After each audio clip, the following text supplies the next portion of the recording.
So students, today we will learn punctuation.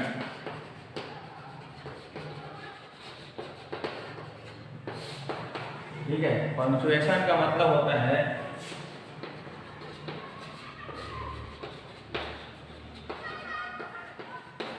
वर्तनी शुद्ध करना। ठीक है, वर्तनी शुद्ध करने का मतलब यह है कि कोई जो सेंटेंस लिखा है उसका जो मेन स्ट्रक्चर होता है उसको हमको ठीक करना होता है यहाँ पर। तो पंक्चुएशन, इसमें कुछ पंक्चुएशन मार्क होते हैं। ठीक है, मार्क का मतलब होता है चिन्ह। ठीक है, पंक्चुएशन मार्क जो होते हैं, मार्क का मतलब होता है चिन्ह। जैसे आप बहुत सारे विराम चिन्हों के बारे में आपको पता होगा, जैसे कॉमा, कॉमा। ठीक है, कॉमा ऐसा लगाया जाता है नीचे में। फिर होता है single inverted comma. Single inverted comma ऐसा रहेगा, बीच में कुछ टेक्स्ट रहेंगे। बीच में क्या रहते हैं? टेक्स्ट रहते हैं। ठीक है, ये पहला हो गया, ये दूसरा हो गया, तीसरा हो जाता है हाइफन, ये डेश जैसा रहता है। ठीक है, फोर्थ होता है क्वेश्चन मार्क।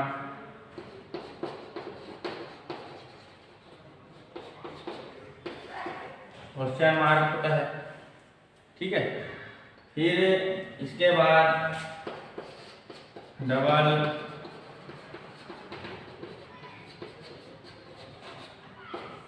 Inverted comma.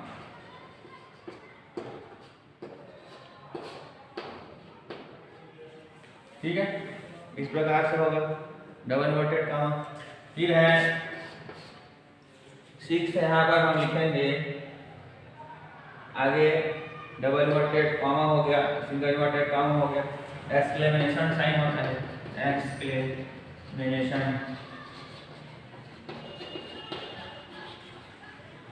इसको बोलते हैं, इसमें आदि बोधक चिन्ह। ठीक है, ये है सातवां फुल स्टॉप।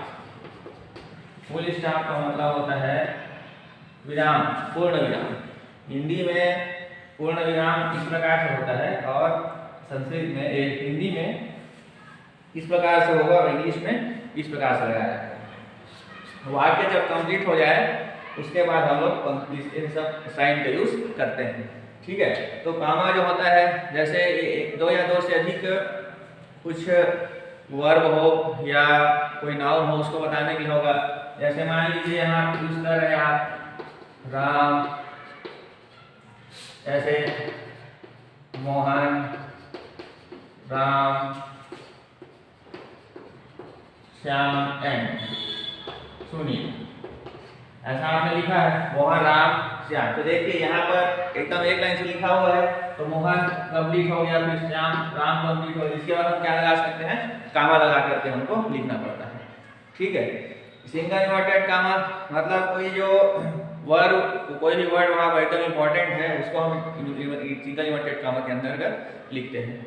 ठीक है, हाइफन, हाइफन कहने का मतलब ये है, मान लीजिए आप एक कोई सेंटेंस लिख रहे हैं, मान लीजिए आप कोई सेंटेंस लिख रहे हैं और वो सेंटेंस का एक लास्ट वर्ड आपके जो मार्जिन है दूसरे साइड का, जैसे एक कॉपी होता है, एक कॉपी है, मान लीजिए कॉपी का पेज है, अब यहाँ पर आप लिख रहे हैं वर्ड, सेंटेंस लिख रहे हैं राम हैज कम, आपको राम हैज कम लिखना है, लेकिन ये कॉपी का पेज यहाँ पर कंप्लीट हो गया है, लेकिन ये COS लिखा हुआ है।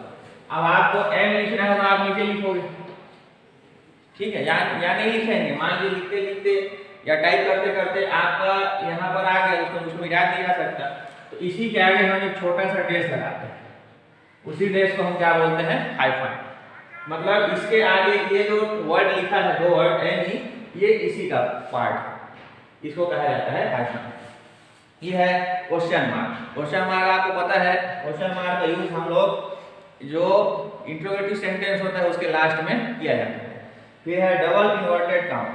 डबल इन्वर्टेड कामा कहने का मतलब है इसका यूज हम लोग डायरेक्ट स्पीच में रिपोर्टिंग स्पीच के बाद किया जाता है। जो डायरेक्ट स्पीच होता है उसका रिपोर्टिंग स्पीच होगा, जो इन्वर्टेड कामा के बाहर होता है, तो रिपोर्टेड स्पीच को लिखने के लिए हम लोग डबल इन्वर्टेड कामा का यूज करते हैं।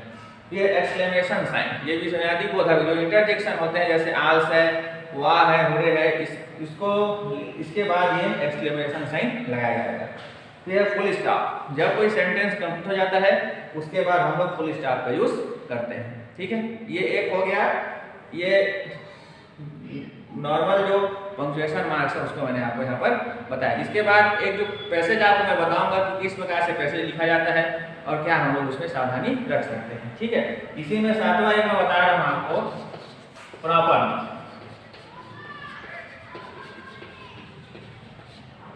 प्रॉपर नाउन, जैसे आप सेंटेंस लिख रहे हैं तो वो प्रॉपर नाउन का जो स्टार्टिंग लेटर होगा वो हमेशा कैपिटल में ही रहता है। जैसे यहाँ पर मैंने सेंटेंस लिखा है, जैसे जनरली होता क्या है, जैसे हम लोग कोई भी सेंटेंस लिखना स्टार्ट कर रहे हैं, जैसे मैं लिख रहा हूँ यहाँ पर Ram has come to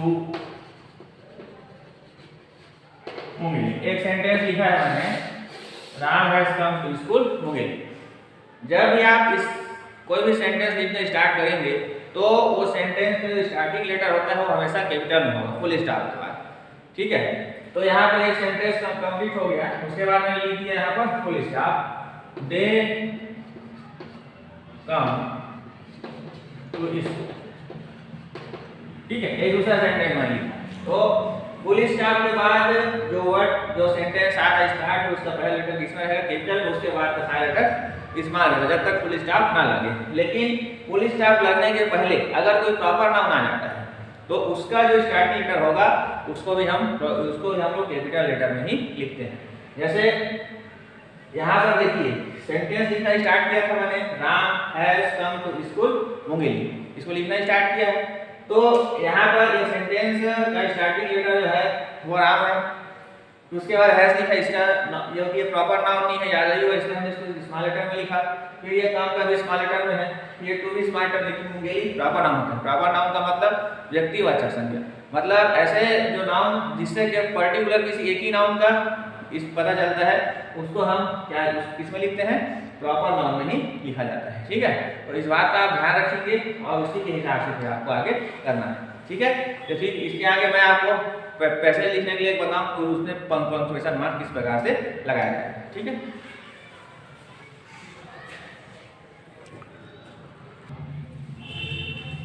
so students, under the punctuation here I have written one paragraph to punctuate it. ठीक है, you have to read it carefully.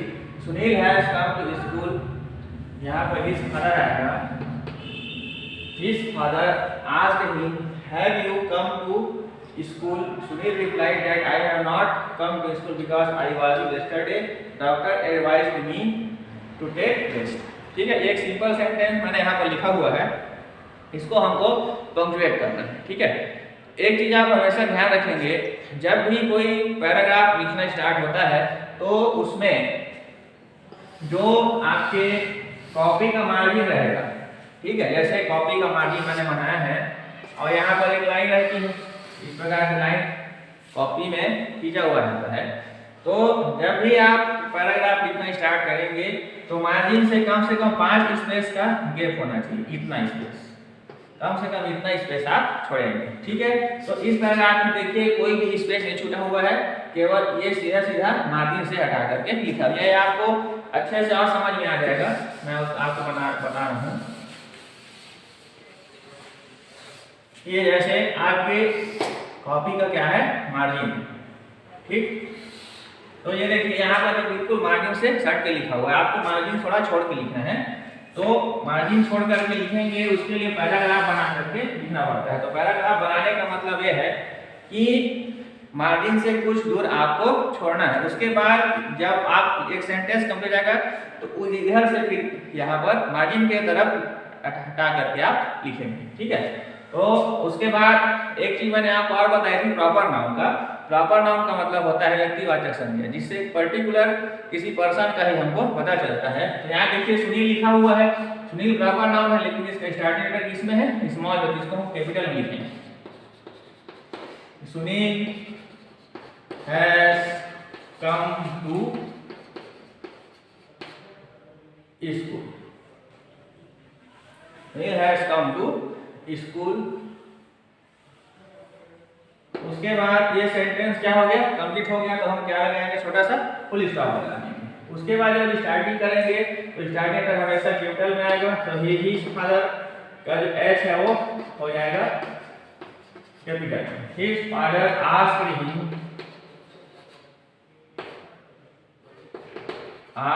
फिर हम लगाएंगे कॉमा। क्या लगाएंगे, कॉमा, क्योंकि सेंटेंस अभी कंप्लीट नहीं हुआ, एक सेंटेंस का एक पार्ट है। आस्क्ड हिम हैव यू, तो उसके बाद have you come to school yesterday. इसके बाद ये जो सेंटेंस कंप्लीट हो रहा है यस्टरडे तक, ठीक है। यहाँ पर स्कूल लिखा हुआ है, तो यहाँ पर हम क्वेश्चन मार्क लगाएंगे स्कूल के बाद। स्कूल के बाद कौन सा मार्क लगेगा, क्वेश्चन मार्क, जो कि वो इंट्रोगेटिव सेंटेंस है, ठीक है। फिर जब स्टार्ट करेंगे लिखना, तो फिर ये सुनील जो है वो इस प्रकार लिखा जाएगा, सुनील रिप्लाइड दैट। फिर देखिए यहाँ पर आई आ रहा है, आई को हमेशा आपको कैपिटल में ही लिखना है, क्योंकि फर्स्ट पर्सन है, स्मॉल आई हमेशा कभी भी, अगर आप आई के साथ कोई स्पेलिंग बने, जैसे ई का बन रहा है तो आई आर, तो उसको आप स्मॉल में लिख सकते हैं, लेकिन केवल अगर आई ही आएगा, इसका मतलब मैं होता है, आप उसको हमेशा कैपिटल में ही लिखेंगे। यहाँ पर स्मॉल भी लिखना, मैं यहाँ पर इसको कैपिटल में लिखूंगा। I have not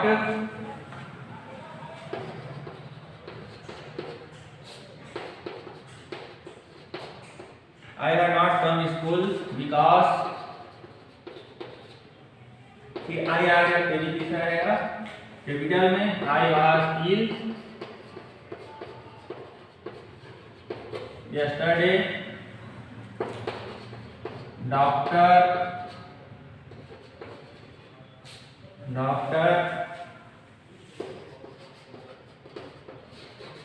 advised me to take rest, ठीक है। यहाँ पर फुल स्टॉप लग गया है, ठीक है। इसके हिसाब से आपको आपका पैराग्राफ बनाना है।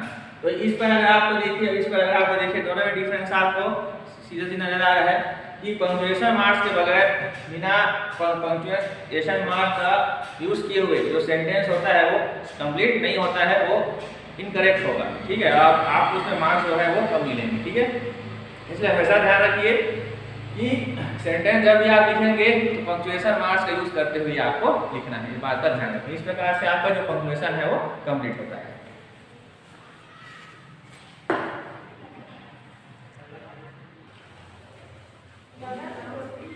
इसके बाद हम देखेंगे डू एज डायरेक्टेड। देखिए डू एज डायरेक्टेड का मतलब होता है यहाँ पर निर्देशानुसार हल कीजिए। तो निर्देशानुसार हल करने से मतलब ये होगा कि सेंटेंस में लिखा रहेगा आपका पंक्चुएट द सेंटेंस, मतलब नीचे जो सेंटेंस लिखा है उसको आपको पंक्चुएट करके लिखना है। तो यहाँ पर हम देखते हैं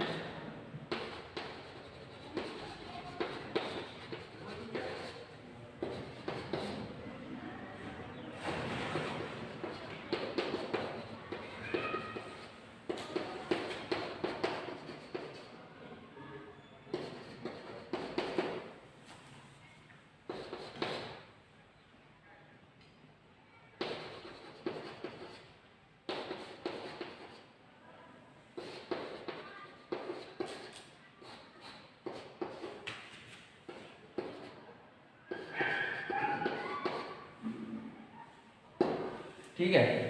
देखिए 3 सेंटेंस में लिखा है, अब तीनों का आंसर आपको बता। आंसर है पहला सेंटेंस को देखिए, राम हैज कम।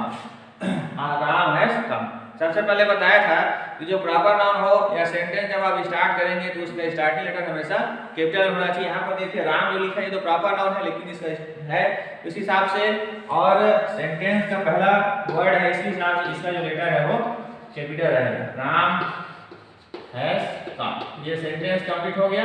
तो यहाँ पर हम फुल स्टॉप लगाएंगे। यहाँ पर देखिए फुल स्टॉप नहीं लगा है तो फुल स्टॉप हमको लगाना पड़ेगा।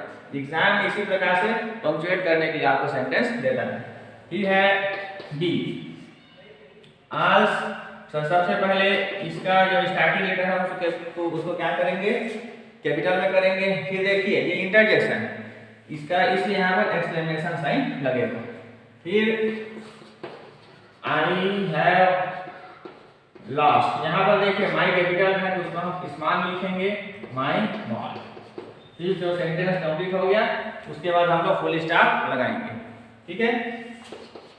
फिर see have you come to school. यहाँ पर जो इसका हैव है इसका स्टार्टिंग लेटर रहेगा have you come to school, question mark यहाँ पर लगा है, यहाँ फुल स्टॉप लगा है लेकिन ये इंट्रोगेटिव सेंटेंस है इसलिए हम यहाँ पर फुल क्वेश्चन मार्क का यूज करेंगे, ठीक है। कम टू स्कूल, ये जो टी है वो किस में हो जाएगा, स्मॉल में हो जाएगा, ठीक है। इस बात का ध्यान रखेंगे, ठीक। तो ये तीनों जो सेंटेंस होते हैं इसी प्रकार से बनते हैं, ठीक है। तो एग्जाम में जब भी आपका सेंटेंस आएगा वो बनता है पंक्चुएट द सेंटेंस, ठीक है। पंक्चुएट कर रहा है मतलब उसकी वर्तनी आपको शुद्ध करके लिखना है। ये आपको डू एज डायरेक्टेड वाला जो पोर्शन है उसी में वो आता है, ठीक है। इसका ध्यान रखें।